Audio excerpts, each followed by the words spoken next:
মৰিয়নীত বিধায়ক ৰূপজ্যোতি কুৰ্মীৰ নেতৃত্বত তিৰংগা যাত্ৰা। মৰিয়নীৰ নকছাৰীত বিধায়ক ৰূপজ্যোতি কুৰ্মীৰ নেতৃত্বত শতাধিক যুৱকে হাতত তিৰংগা লৈ এক বাইক ৰেলী উলিয়ায়। মৰিয়নীবাসী ভাৰতীয় সেনা বাহিনীৰ লগত আছে, লগতে প্ৰয়োজন হলে তেজ দিবলৈও সাজু বুলি প্ৰকাশ কৰে বিধায়ক ৰূপজ্যোতি কুৰ্মীয়ে। ভাৰত মাতা কি জয় ধ্বনিৰে আগবঢ়া বাইক সমদলটো দেবেৰাপাৰ তেল ডিপুৰ পৰা আৰম্ভ হৈ নকছাৰীৰ বিভিন্ন ঠাইলৈ যায়। মৰিয়নীৰ পৰা সূৰ্য দাসৰ ৰিপৰ্ট, এনি এক্সপ্ৰেছ।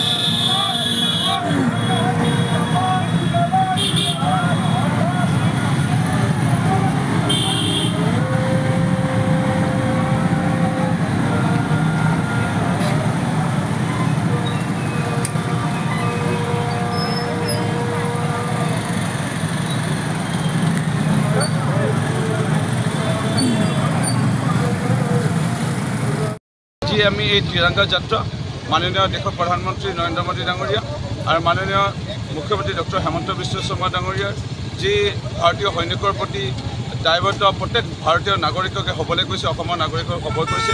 সেয়েহে আমি এই তিৰংগা যাত্ৰাৰ যোগেদি মৰিয়নী সমষ্টিসমূহ ৰাইজে আমি আমাৰ সৈনিকসকলক ক'ব বিচাৰিছোঁ, আমি তেওঁলোকৰ লগত আছোঁ, আমি ব্লাড দিবৰ কাৰণেও সাজু। আমি গোটেই ব্লাডৰ লিষ্ট বনাইছোঁ, যেতিয়া প্ৰয়োজন হয় যদি সৈনিক হিচাপে আমি যাব লাগে তেওঁলোকৰ লগত থিয় দিম।